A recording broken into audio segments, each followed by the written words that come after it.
Welcome to No Control RC. Well, Black Friday's come and gone, and what's on the bench? As you can see, nothing. But there was a deal so good that I had to pull the trigger on. I didn't think I would ever buy one of these, but the deal was so good, I had to do it.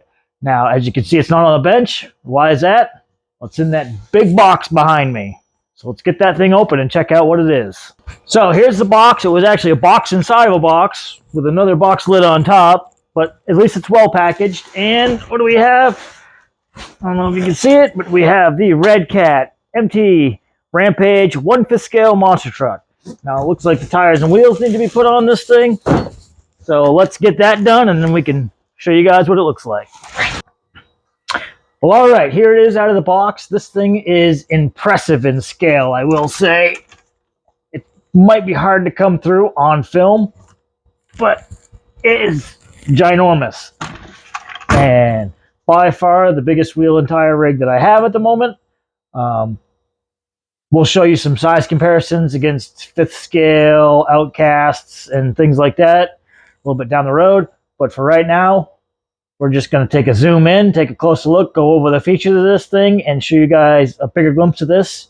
We won't have to film in quite so much like we normally have to do because of the sheer size of this thing. Let's check it out. Well, here it is with the body. As you can see, the body was wrapped plastic inside of plastic, and this is the last plastic. So I know some of you out there really get like a joygasm out of this. So I figured I'd wait and do it on film. There you go.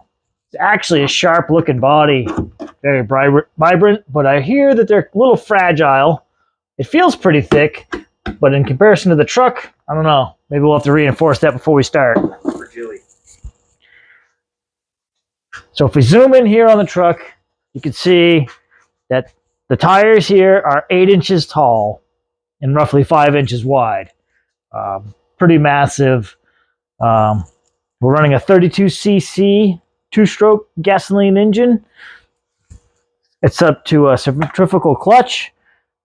Got a 700cc fuel tank to it, which looks fairly good sized. The chassis is a 4mm 6061 T6 aluminum chassis. This vehicle, because of the size of the massive tires, runs dual steering servos. You got one on each side. I don't know how strong these ones are, but we can always upgrade them down the road if we feel the need. As you can see, there's a lot of aluminum parts on this. Shock towers are nice and thick. It's got aluminum threaded body shocks. They're all oil filled. Fairly good sized, if you can tell by my finger here. Like, it's a well-built looking truck. This truck has been around for like 7 or 8 years, so it's not new. But the Black Friday price was actually like $660 shipped, so I couldn't resist. All right, guys, so overall, the chassis of this truck with the bumper to bumper is 29 inches long. It's 23 and change wide, so it's got a massive stance to it. I don't know, like, how big is it? Well, there's a monster can. That gives you some reference to how large these tires really are. Not pumping monster here. It's just something Brandon left laying around. You know, he picks on me about dirty trucks, but he leaves his trash in my place. So I'm going to say, I normally don't read manuals, but I'm going to break it out. I'm going to follow their braking procedure step by step. We want to give this truck the best chance to show us what it really has. It was a good price, so we're going to do it right. We're going to treat this truck like it's supposed to be treated and see what it can actually take. And if it can't take what we think it should take, then we'll modify it some. So I guess that's what we're going to have to do. We're just going to have to get the braking procedure done and get some action shots for this thing and see how much abuse it can take for what it's intended for, not just bringing it to a skate park and breaking it in half. We're going to actually bring it up where it's intended to use. So that'll be the next thing you see.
Well, back from driving the Redcat Rampage MT 1/5 scale gas powered monster truck. And what I'll say, it's unique.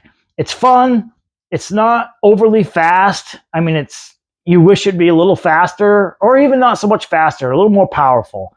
I'd really like to get some good donuts out of it, and it's just lacking a little bit on that. It's all top end. It is a heavy vehicle, so I understand it takes a while to get going, and it does take a little bit to stop on that note as well. So just be aware, if you think you're going to stop on a dime, like a brushless 6S or 8S rig, you're not. It's going to keep going. You're going to have to steer away from hitting whatever you're trying to hit. This is its own unique category. You know, it's not like driving a brushless or a brushed or even a nitro rig. You learn the characteristics of how each individual truck drives. And as I learned to drive this one, you know, it got broken in. It did get a little faster and faster, quicker on the acceleration. I'm hoping there's a little bit more left in it as it breaks in some more. This has been run through the Redcat recommended 3 tanks of fuel, doing they're not over half throttle and all that stuff. I did all that. Seemed to take forever, but it was done properly because I wanted to give the truck the best shot to impress. And honestly, other than the body blowing apart into, I don't know, tons and tons and tons of pieces here, I might try to put that back together. I might not. I don't know. I might try to do it with the old shoe glue and tape, have a runner body and buy a new one. But this thing is hammered. Like, that was one time of me landing on the nose and it flipping on its lid. It did not like that at all. And it's not freezing weather here. It's in the 40s right now. Curious if you guys out there who own these have that same issue. You don't put below, say, I wrecked 2 bodies, 3 bodies. I'm sure there's a guy who's wrecked a ton of them with it breaking that easy. And it's a shame because it's a good-looking body. The only good thing is I'm pretty sure they're pretty cheap to replace. It's a good thing if they break this easy. But went around overall, no other issues with the truck. You know, everything stayed tight. Everything was good. Broke in. The one thing I will say is the Redcat radio and receiver got ditched during the break-in period, and I switched to the DX5 and my SR315 so I could adjust everything I wanted. The Redcat stuff just kept going wonky and going full brake, and I couldn't, and then the steering would glitch, and it wasn't the battery pack. I replaced it. Everything like that. Hooked it up to the Spectrum stuff. Not an issue anymore. So I'm going to say, if you get a truck this big, of this scale, probably want to buy a good radio receiver. I can't say anything bad about my DX5. It took to most of my trucks that I drive often, and it's just so good of a controller, really, for the price. Back to the truck, though, I'll say it was fun. It's semi-fast. As I said, it can be upgraded if we need to down the road. This one I actually like. It's going to stay around, I think, in the stable for a while, and see what we can do to it. Upgrade it, hop it up. I'd really like to get better at hitting those jumps, and then when I get that down, I'll move on to the bigger jump, and I'm sure at that point something will really break, but they still make every part for this, so if it breaks going off the big jump, then it breaks, and we know not to do it that way or to land it better. I mean, very often when stuff breaks on the channel, it's us driving it incorrectly, not the trucks. I'll say that. But it was fun. For the price point that I got it, I couldn't resist. I'm happy I bought it. Like I said, I never would have bought it for the full price. I would have bought some other vehicles. But sometimes when the sales come up, you got to jump on them and you got to enjoy it after that. This thing will be around for a while. Like I said, it'll get upgraded. You'll see more videos of it. So if you want to see more on this, you know, put down below what you want to see. You want to see me try to take it to a sand pit or off-road? What would you like to see? You know, you tell us. We'll try to make it happen. Can't say we can guarantee, but we'll try. That's all about I have really to say, other than this thing's sheer size is what is so impressive. And I understand that's probably why it's not very fast. But I still want it faster. So we'll come up with a way. I'll run a few more tanks through it. And if it gets a little snappier and I can get some donuts out of it, maybe I'll be happy. If I can't get good donuts out of this thing, I'm going to have to go to a hop-up engine or... I don't know how the setup it is. Maybe we could get away with putting a 12S system in this. Probably rip it in half, but might be fun. So like always, like and subscribe. Thanks for watching. We appreciate you. And we're trying to bring you guys things you want to see.